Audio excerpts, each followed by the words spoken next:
Ladies and gentlemen, welcome back to Samuel Adams Returns. Those anti-federalists absolutely, unequivocally got it correct. And this is Tom Navolis, your host. And I'm going to prove my introduction to you once again on this program.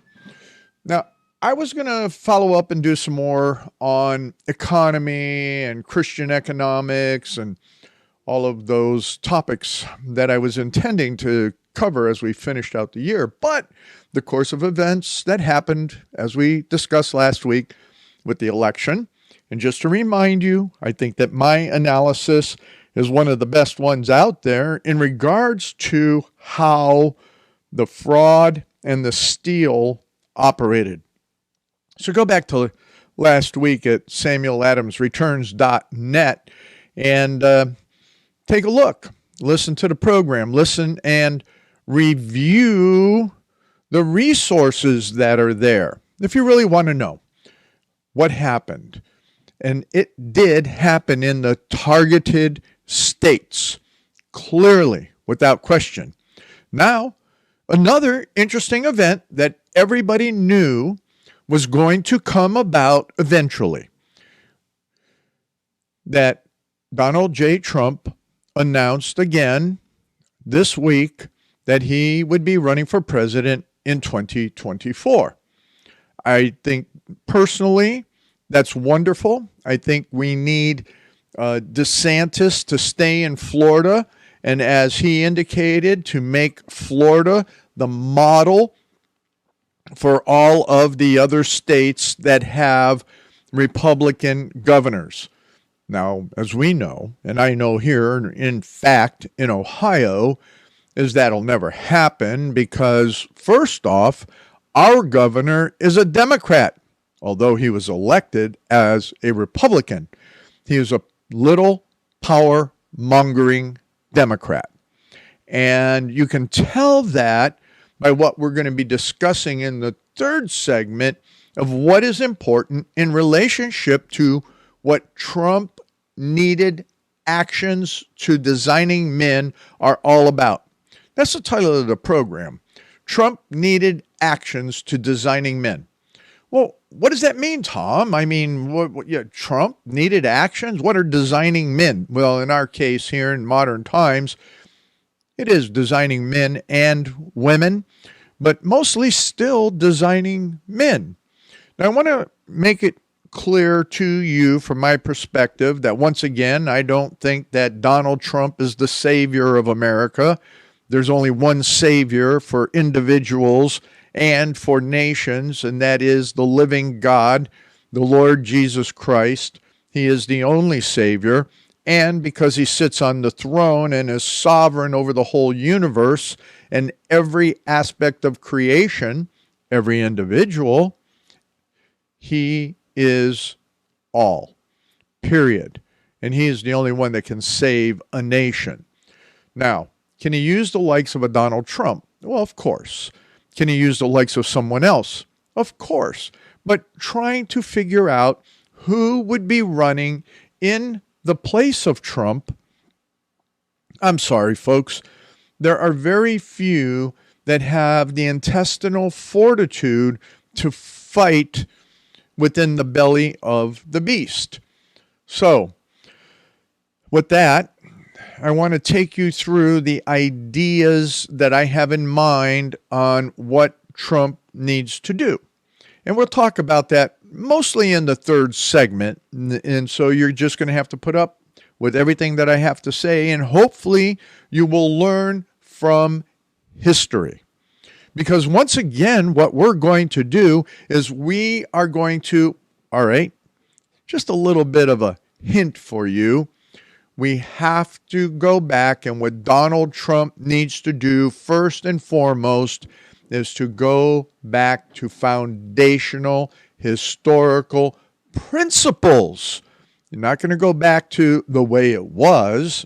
That doesn't work. That's not reality.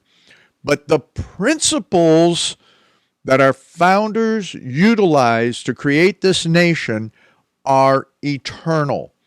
And you could go back to the program I have, and you can see other programs as well on what I'm talking about, Christian nationalism, and that is what our founding fathers clearly understood, especially the Puritans that came over into where Massachusetts colony clearly understood.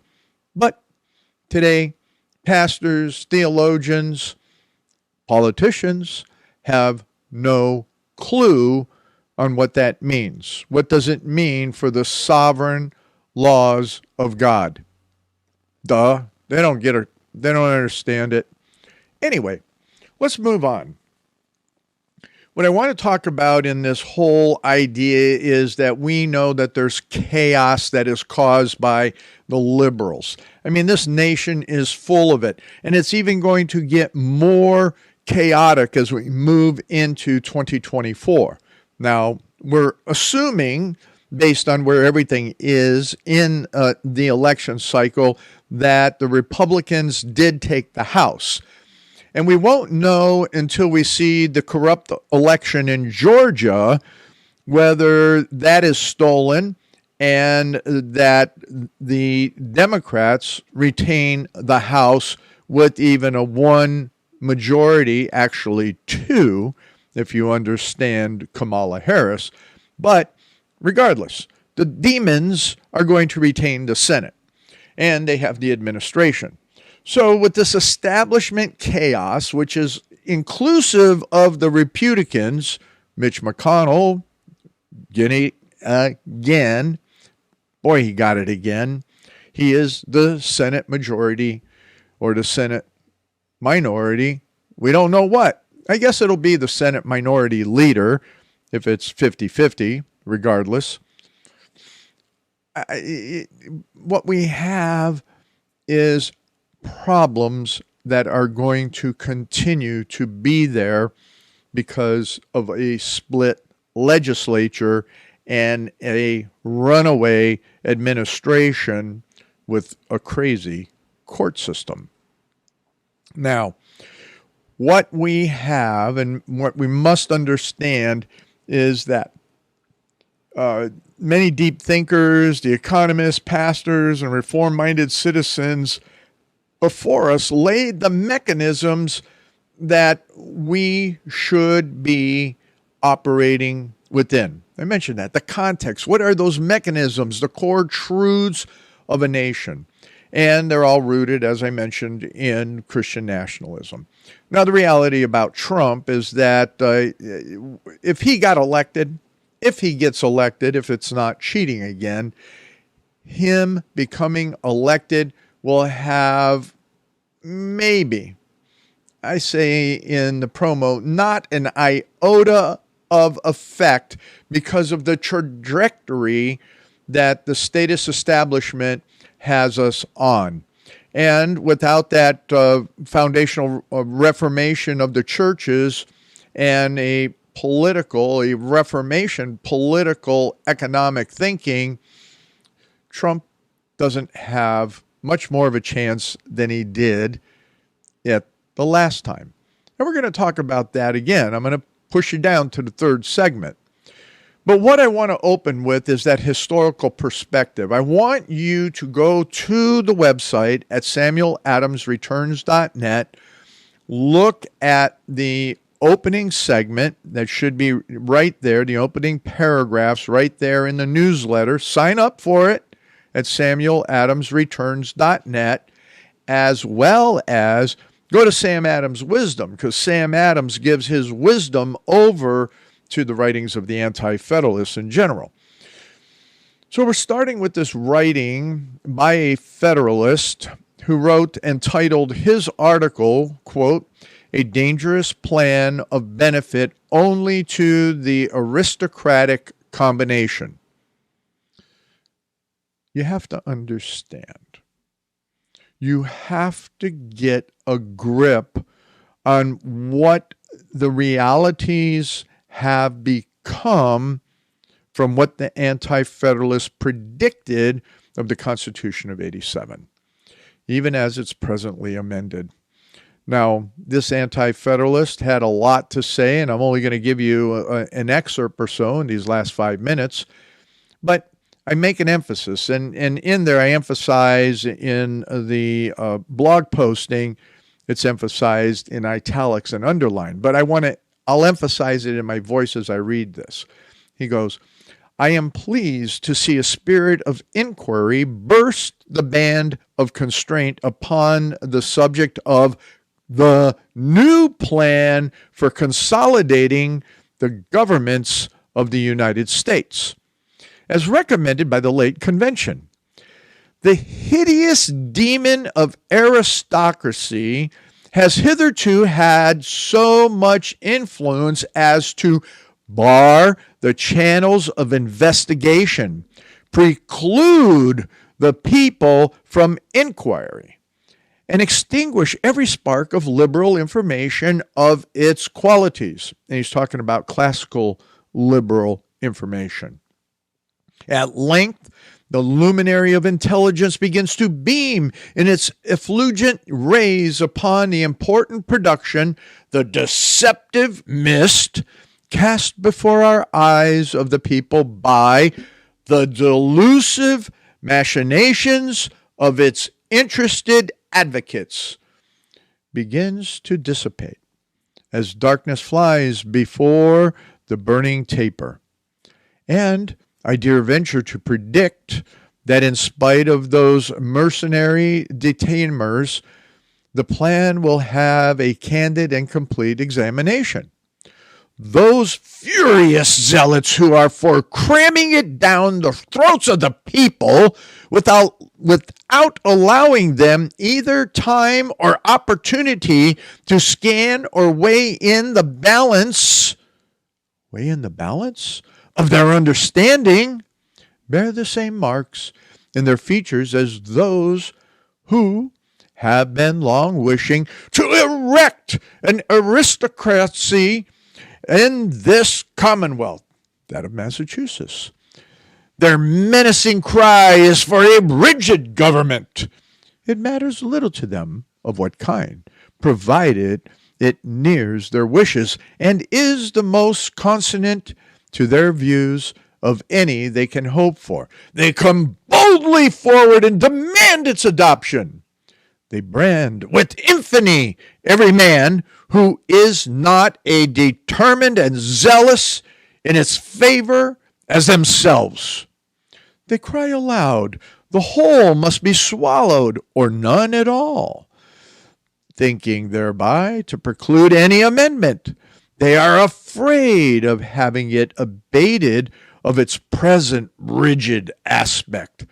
They have strived to overawe or seduce printers to stifle and obscure a free discussion, and have endeavored to hasten it to a decision before the people can duly reflect upon its proprieties.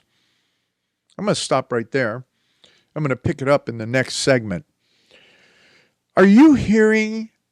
Can you identify with my emphatic tones and changes the language of today? This was written in 1778, and yet those are common themes, whether it is environmentalism, sustainability, whether it is the jamming of socialism, whether it is inflation, whether it is packing the court, whether it is anything coming out of the Democrats designing men. Oh, you're going to love the next section. When we get to that, you're going to have to hear about it clearly qualifying and defining who these people are specifically. It'll be amazing. It's the same class, and what I mean specifically, the same class of peoples then are now being the elitists, being the aristocracy, being the establishment status. Sam Adams and many of the other anti-federalists warned, so come on back for the next segment. See you then. Ladies and gentlemen, welcome back to the second segment of Samuel Adams Returns. Those anti-federalists, yep, they got it right, without question, as we're learning today. And as we're talking about Trump, President 45, running again for 2024, we have a lot to look at from our past in the concerns of how the Constitution could be used against the people. It was very clear. The anti-federalists outlined it. And quite honestly, those who have studied the anti-federalists, those being Marxists, those being Obama, those being every socialist advocate, understands the loopholes, and since the early 20th century have been using the mechanisms of the Constitution to destroy this country, the Republic, using it to bring about those designs that would take and enslave the people with despotism and tyranny. Now, let's pick back up in this article that this Federalist, or so-called Federalist writer, as he called himself, put together. Now, we left off in talking about that they're afraid of any amendments because they want a rigid form of government. So here we go and we talk about now in the press. And we can talk about analyzing this in a bit, and we will. But he goes on here. Let's take it in relationship to what is going on in the media overall. They have strived to overawe or seduce printers to stifle and obstruct a free discussion, and have endeavored to hasten it to a decision before the people can duly reflect upon its proprieties. Same thing going on in high tech, don't you think? In order to deceive them. That means we, the people, to deceive them. They've done this. They've overawed and seduced the media. They incessantly declare that none can discover any defect in the system. Really? But bankrupts who wish no government, and officers of the present government who fear to lose a part of their power. Mitch McConnell. These zealous partisans may injure their own cause and endanger the public tranquility by impeding a proper inquiry. The people may suspect the whole to be a dangerous plan from such covered and designing schemes to enforce it upon them. Compulsive or treacherous measures to establish any government whatever will always excite jealousy among a free people. Really? Better remain single and alone than blindly adopt whatever a few individuals shall demand, be they ever so wise. Oh, it's all about the science. The science.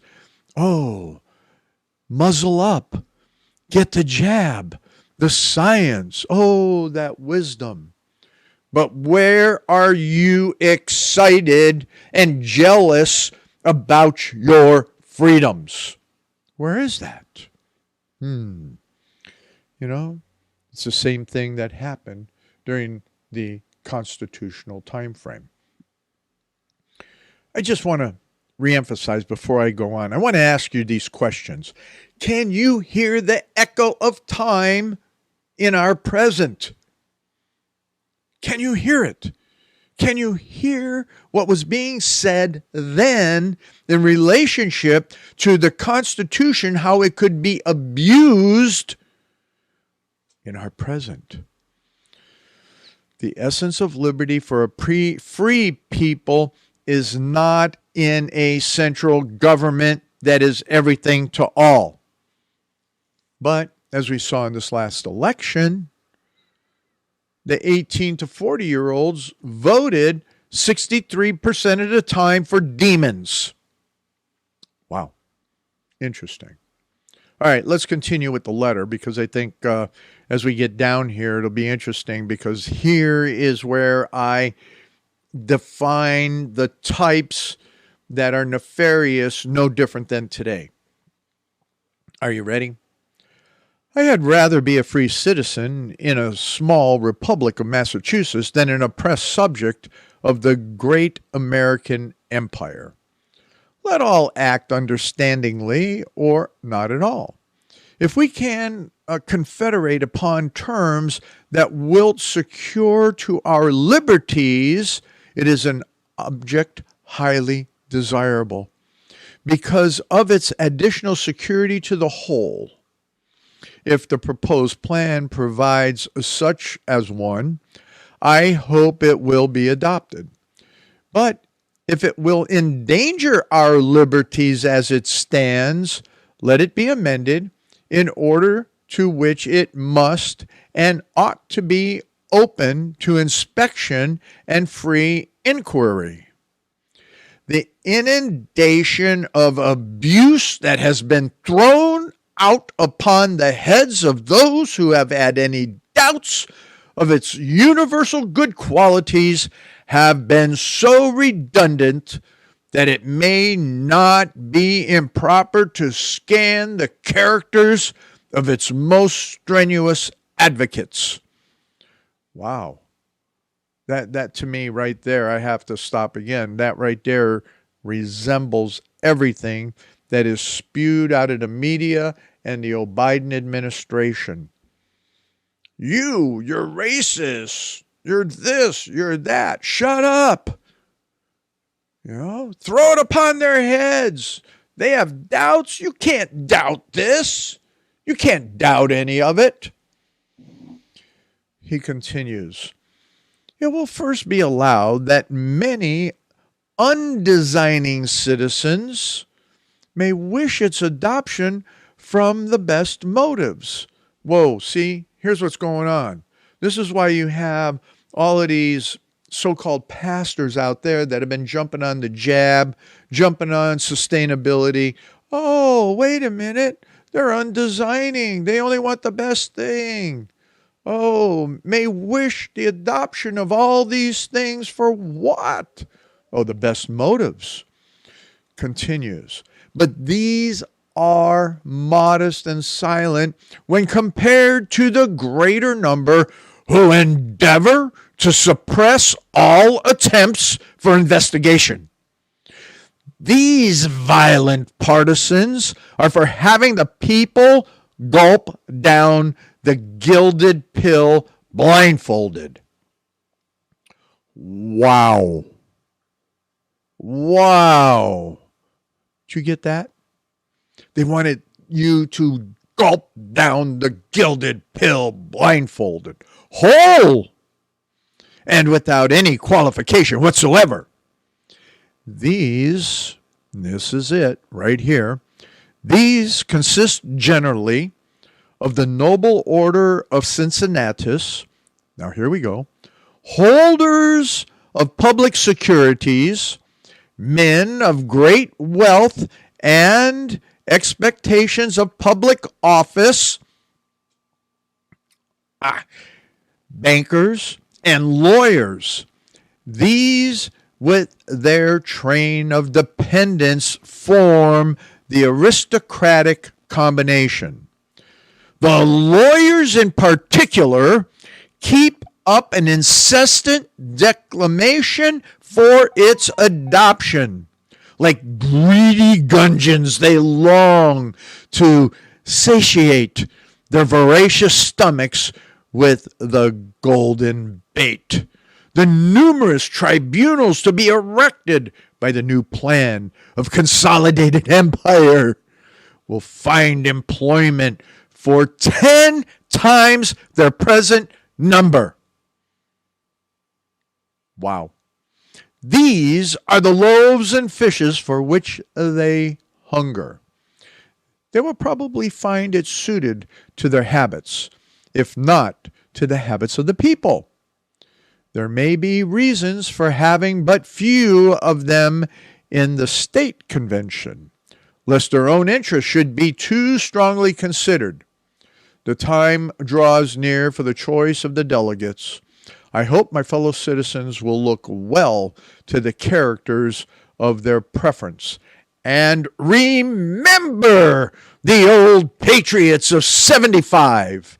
They have never led them astray, nor need they fear to try them on this momentous occasion. Wow. Wow. Ladies and gentlemen,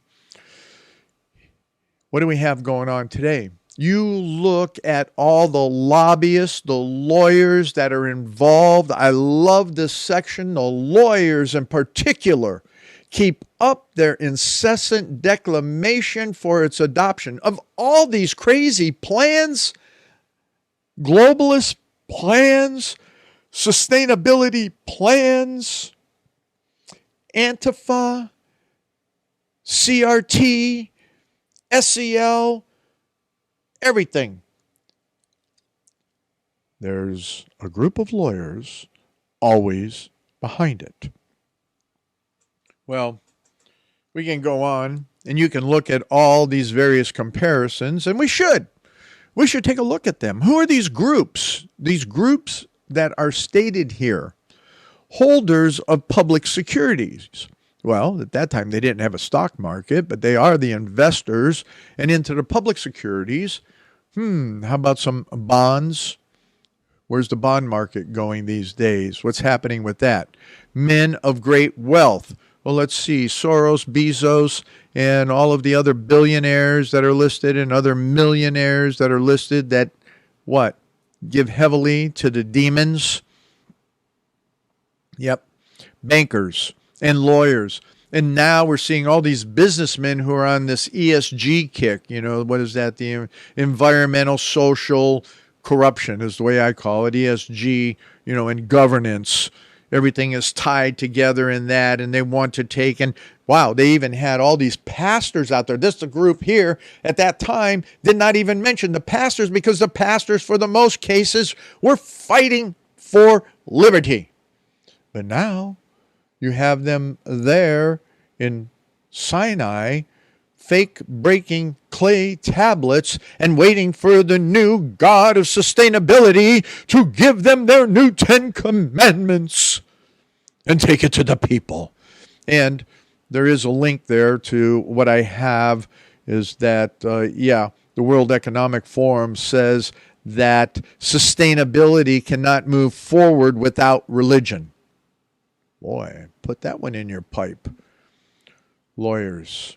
The new aristocrats. The new aristocrats. So bankers, lawyers, these with their trained dependents. And I love this one where it goes on and it says here in the last minute or so, about their voracious stomach.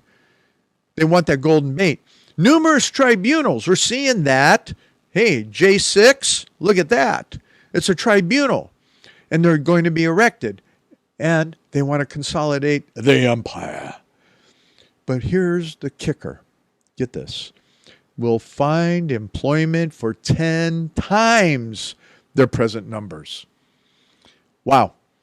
I don't know exactly what he was thinking of in these numbers, but when you take and you go 10 times that, our federal government is bloated, and I've got some other information further down in here in the blog post for sure. You need to go read. The Federal Employee Union has over 1 million people in it. And that's one of the things we're going to talk about in the third segment as to what is it that Donald Trump, if he becomes elected, needs to do with whom? Whom? And here we're talking about the designing men. Trump needed action to designing men. Well, the anti-federalists here, we're explaining it. Sam Adams always called it out. So come on back for the third segment when we get into a little bit more of the details. Ladies and gentlemen, welcome back to this third segment of Samuel Adams Returns. Those anti-federalists absolutely got it correct. This is Tom Navolis, your host. You can find the full blog post and everything, all the references, all the links for today's program at samueladamsreturns.net. You can also sign up for the newsletter if you like. I only send it out once a week. Once in a while, I may send something out in addition to that. But be honest with you, I don't have the time to get anything more than a weekly newsletter out. Hey, you know what? It's a one-man show. And we have a lot of work that I accomplish for you. I have one good friend and patron who always turns around and looks at me and goes, Tom, when do you have time for all the things you do? I said, well, God gives the time. So with that, before we get into just the three items that I believe that Trump, if elected president, needs to do immediately, if not sooner, and questions that we have to ask. So in those three items are also questions that we all must know. It's critical. It's critical of every candidate at every level that these questions are asked. Excuse me as I take a sip of my coffee. My whistle needs to get wetted. Good coffee. So, I want to take you to another anti-federalist just for a moment. And this is written by Sentinel essay, and it was his 11th, number 11. He wrote more essays in respect to this. And it's very interesting. This article is titled Hobgoblins of Anarchy and Dissension Among the States. Now, that's hobgoblins and all that. Well, I'm just taking one paragraph for you.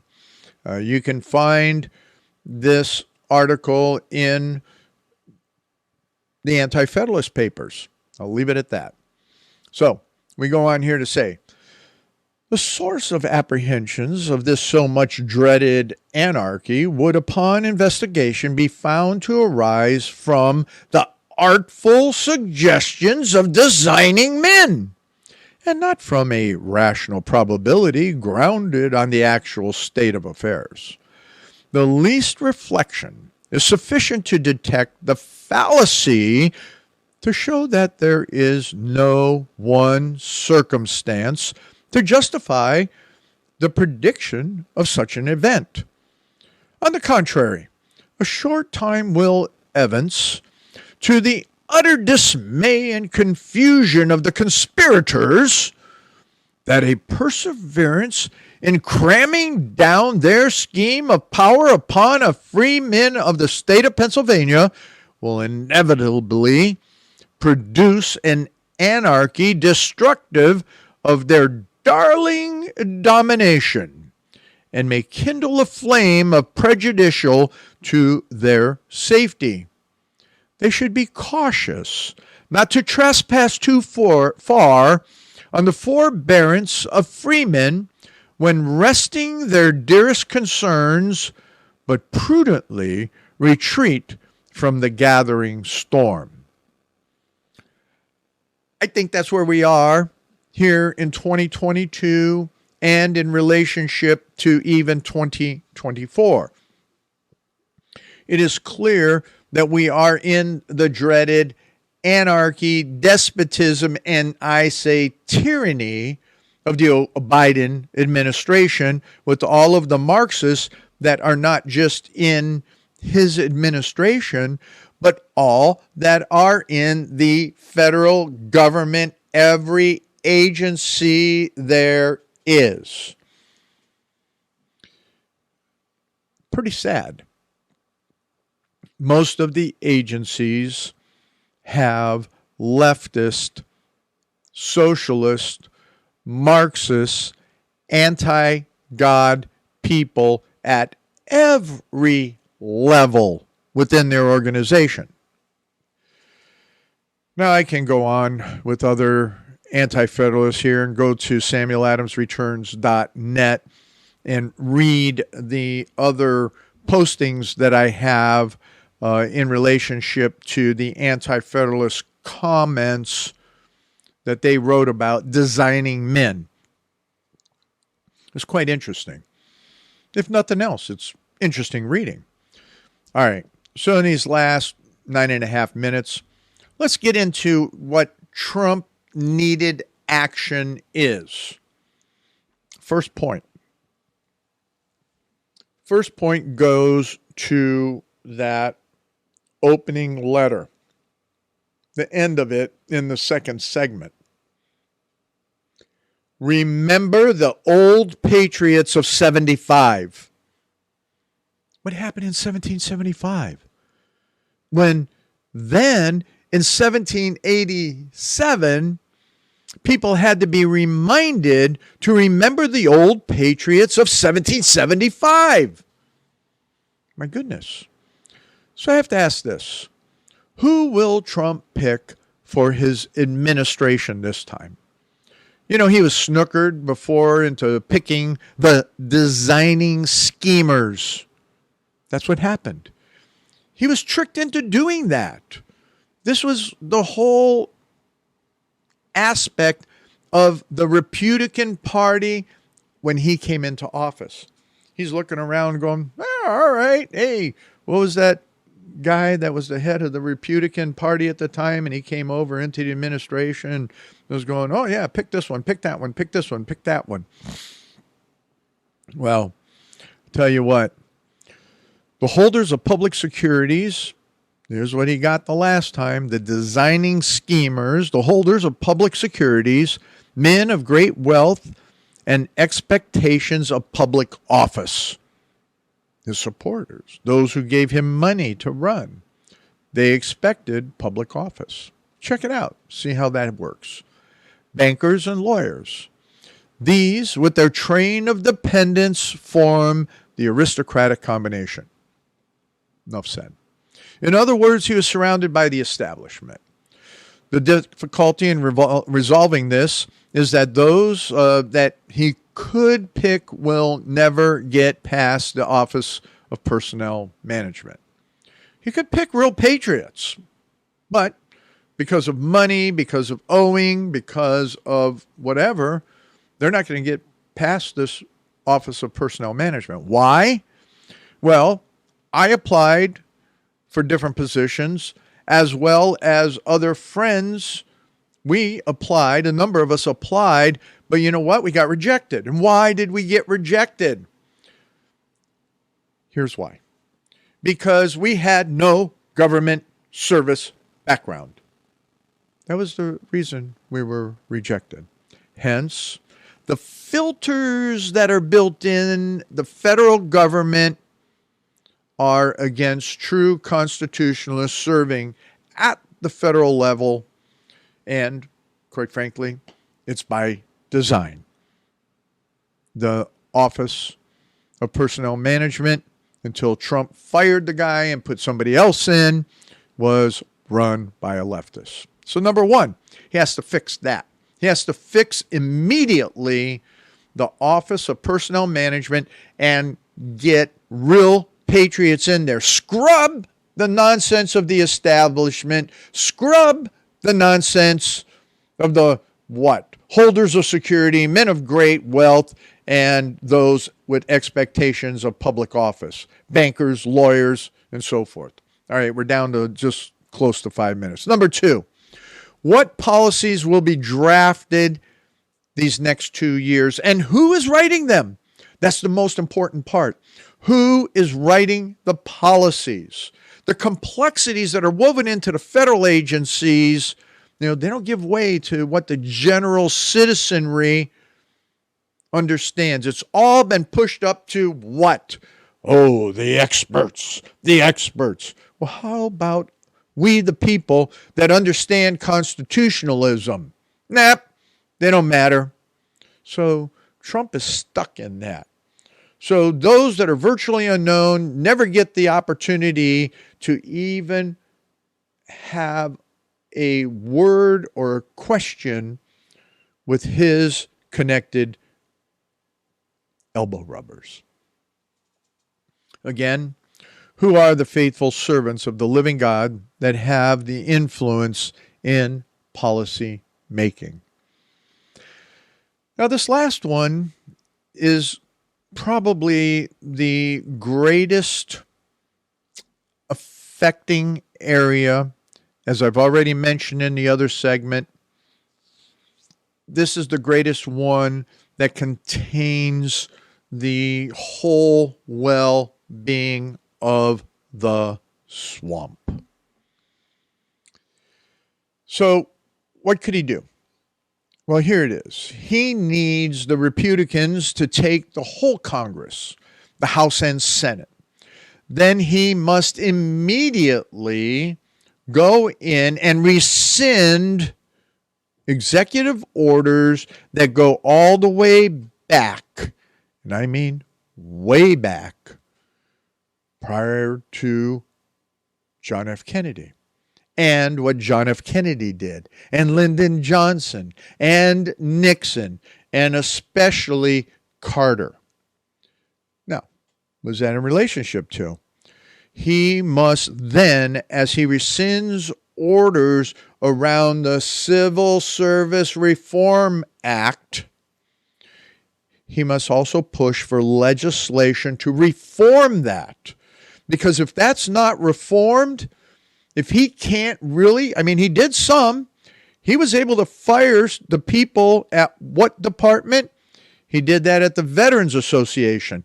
He needs that ability to take and have his department heads be able to fire those who hate our Constitution. You see, what's with that is that when you go through the Civil Service Reform Act of 1978, you have federal unions. You have the AFGE, the American Federation of Government Employees.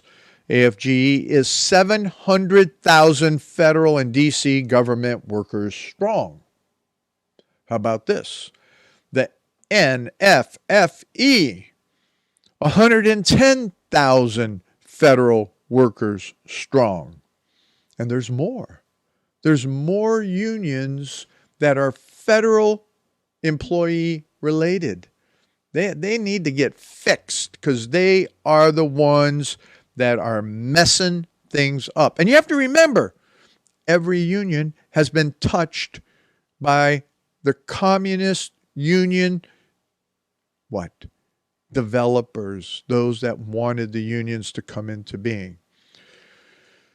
There's a little bit more. The unions that are fully leftist, they have no accountability. And there's an article here you need to go read where there are another 300,000 federal employees that could unionize. They're not yet, but could. And this article talks about how it is. And there's a link there for you to look at the history of the federal employee labor movement as well. And lastly, in this last minute, here's what Trump could do on day one if he can't get all of that moving that I just talked about. Day one, an executive order that is to this effect. All federal employees and contractors shall take a course on the U.S. Constitution. Said course must be from the Institute on the Constitution, Wall Builders, or Hillsdale College. Period. That's what he needs to do right on day one. If we are looking at the federal Constitution as the formation for our republic and to retain it, then every worker needs to have a course in it. If they don't, by executive order, then you take job action, whatever they can legally do. And that needs to be in the executive order as well. Well, Sam Adams understood all these problems because he was governor, he was a lieutenant governor, and more. But come on back next week when Samuel Adams does return. See you then.